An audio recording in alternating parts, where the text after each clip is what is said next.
আগামীকাল ৩০ জুন শুরু হচ্ছে এইচএসসি ও সমমান পরীক্ষা। প্রকাশিত সময় অনুযায়ী সাধারণ শিক্ষা বোর্ডে প্রথম দিনে বাংলা প্রথম পত্রের পরীক্ষা অনুষ্ঠিত হবে। আর মাদ্রাসা বোর্ডের অধীনে আলিম পরীক্ষায় কোরআন মাজিদ বিষয়, কারিগরি বোর্ডের অধীনে এইচএসসির বিএমটি বাংলা দ্বিতীয় বিষয়ের পরীক্ষা প্রথম দিনে অনুষ্ঠিত হবে। এবছর 9টি সাধারণ শিক্ষা বোর্ড, কারিগরি বোর্ড ও মাদ্রাসা বোর্ডের এইচএসসি ও সমমানের পরীক্ষার্থী 14,50,790 জন। এর মধ্যে ছাত্র 7,50,281 জন এবং ছাত্রী 7,05,009 জন। এবার মোট কেন্দ্র 2,725টি এবং শিক্ষা প্রতিষ্ঠান 9,463টি। তবে বন্যা পরিস্থিতির কারণে সিলেট অঞ্চলের 4টি জেলায় এইচএসসি ও সমমান পরীক্ষা 8 জুলাই পর্যন্ত স্থগিত করা হয়েছে।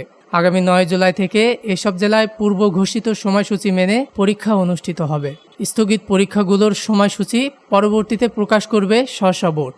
একই সঙ্গে 8 জুলাইয়ের পর আর কোনো পরীক্ষা স্থগিত হবে না বলেও জানিয়েছেন সিলেট মাধ্যমিক ও উচ্চ মাধ্যমিক শিক্ষা বোর্ড। এদিকে গত কয়েক বছরের মতো এবারও এইচএসসি পরীক্ষা 2024 সালের পুনর্বিন্যাস করা সিলেবাস অনুযায়ী সব বিষয়ের পূর্ণ নাম্বার ও পূর্ণ সময়ে পরীক্ষার্থীরা পরীক্ষায় অংশগ্রহণ করবে।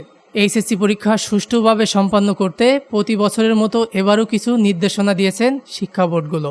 ডেস্ক নিউজ, দৈনিক রানা।